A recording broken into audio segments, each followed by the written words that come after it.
நம்ம சேனலில் தொடர்ந்தாப்பில் நீங்கள் வீடியோக்களை பார்க்க நினச்சிங்க இதுவரை நம்ம சேனலை சப்ஸ்கிரைப் பண்ணுங்கள் கீழே பெல் சிம்பிள் இருக்கும் அதையும் கிளிக் பண்ணுங்கள். வாங்க வீடியோக்குள்ளே போகலாம். அந்த முதியோர் காப்பகத்திற்கு ஒரு மணி ஆர்டர் வந்தது. இத்துடன் 1000 ரூபாய் அனுப்பியுள்ளேன். நானும் என்னுடைய மனைவியும் இதில் உள்ள முகவரியில் இருக்கிறோம். நாங்கள் ஒரு சிறிய இட்லி கடை நடத்தி வருகிறோம். இருவரும் 60 வயதை கடந்தவர்கள். நான் இறந்துவிட்டால் என்னுடைய மனைவியை பார்த்து கொள்ள ஒருவரும் இல்லை. எனவே எனக்கு பின் அவளை உங்கள் இல்லத்தில் பராமரிக்க வேண்டும். அதற்காக என்று இந்த பணத்தை அனுப்பி வைக்கிறேன். வார வாரம் 1000 ரூபாய் அனுப்பிவிடுகிறேன். பாதி தொகையை உங்கள் காப்பகத்திற்கான செலவுக்காக எடுத்துக்கொள்ளுங்கள். மீதி பாதியை என் மனைவி பெயரில் வரவு வைத்துக் கொள்ளுங்கள்.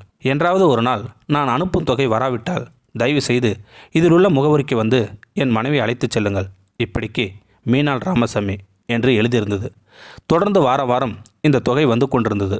அதேபோன்று ஒரு மாதிரியாக நீட்டி அழகாக அதே விஷயம் எழுதப்பட்டிருக்கும்.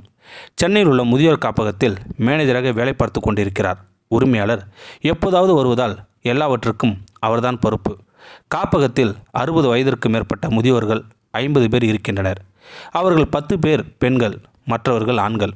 இந்த மீனாள் ராமசாமி யார் என்று அறிந்து கொள்ள ஒருவித ஆவல்.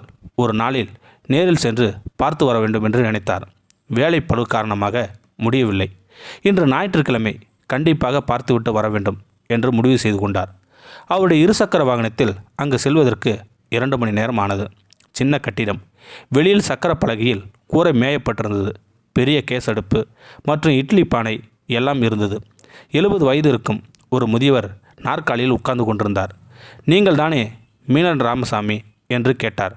ஆமாம் தம்பி, நீங்கள் யார் என்று கேட்டார். விவரங்களை சொன்னார். அப்படியே தம்பி, ரொம்ப சந்தோஷம், உட்காருங்க, ஏதாவது சாப்பிட்றீங்களா என்று இருக்கை காண்பித்தார் அந்த முதியவர். ஒன்றும் வேண்டாம், தண்ணீர் மட்டும் கொடுங்கள் என்று பதிலளித்தார். மனைவியின் மீதுள்ள அன்பு அவரது சிரிப்பில் தெரிந்தது.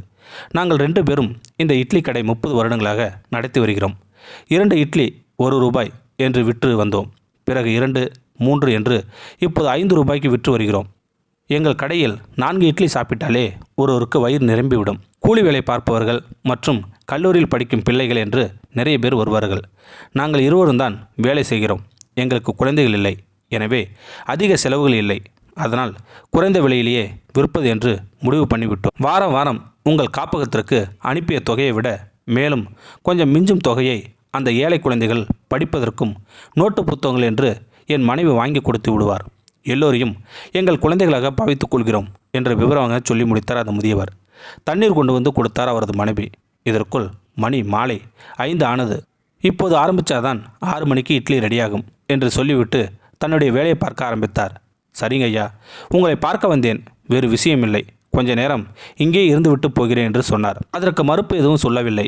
சரியாக 6 மணி இருக்கும். ஒரு பெரிய பாத்திரம் நிறைய இட்லி இருந்தது. அடுத்த பாத்திரத்தில் நிறைய சாம்பார் இருந்தது. ஒவ்வொருவரும் 4 கொடுங்கள், 6 கொடுங்கள் என்று ஒரு பாத்திரத்தில் இட்லியும் மறு பாத்திரத்தில் சாம்பாரையும் வாங்கி கொண்டு சென்றார்கள். கல்லாப்பெட்டி அருகில் யாரும் இல்லை. வருபவர்கள் அதற்கான பணத்தை பெட்டியில் போட்டுவிட்டு பாக்கி சில்லறை எடுத்துக்கொண்டார்கள். பெரியவர்கள் இருவரும் அந்த பக்கமே பார்க்கவில்லை. இட்லி சாம்பார் கொடுப்பதிலேயே கவனத்தை செலுத்தினார்கள். கல்லாப்பெட்டியில் ஒருவரும் இல்லையே. யாராவது ஏமாற்றினால் என்ன செய்வீர்கள் என்று கேட்டேன் நான்.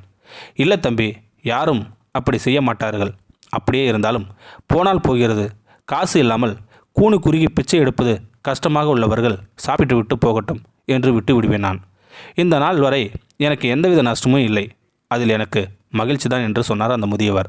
அவருக்கு மிகவும் ஆச்சரியமாக இருந்தது. இப்படியும் மனிதர்களா என்று வியப்படைய வைத்தது. மேலும் கொஞ்ச நேரம் இருந்துவிட்டு அவரிடம் விடை பெற்று கொண்டு ஊருக்கு வந்துவிட்டார். மாதங்கள் போனது. கடந்த 2 வாரங்களாக மணி ஆர்டர் வரவில்லை.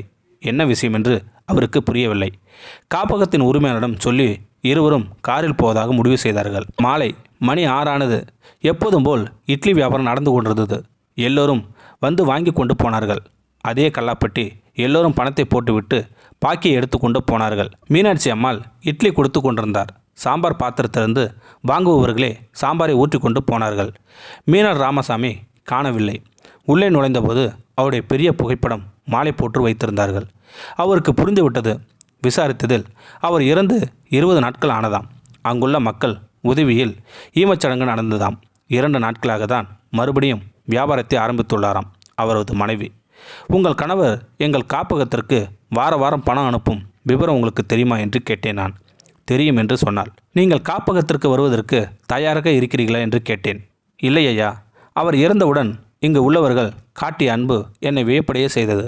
எனவே என்னால் முடியும் வரை இந்த கடையை நடத்துவது என்று முடிவு செய்துள்ளேன். அடுத்த வாரம் முதல் என்னுடைய கணவர் அனுப்பும் தொகையை தொடர்ந்து அனுப்பி வைக்கிறேன்.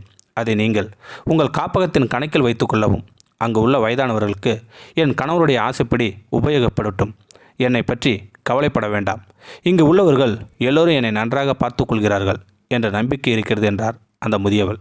சரிம்மா, உங்களுக்கு ஏதாவது உதவி தேவைப்பட்டால் எங்களுக்கு ஃபோன் செய்யுங்கள் என்று சொல்லி காப்பகத்தின் முகவரி அட்டையை கொடுத்து விட்டு திரும்பினார்கள். இந்த வீடியோ உங்களுக்கு பிடிச்சிருந்தா கமெண்ட் பாக்ஸில் கமெண்ட் பண்ணுங்கள். கூட உங்கள் ஃப்ரெண்ட்ஸுக்கு ஷேர் பண்ணுங்கள். இதுவரை நம்ம சேனலை சப்ஸ்கிரைப் பண்ணுங்கள். கீழே பெல் சிம்பல் இருக்கும், அதையே கிளிக் பண்ணுங்கள். தேங்க்யூ ஃபார் வாட்சிங்.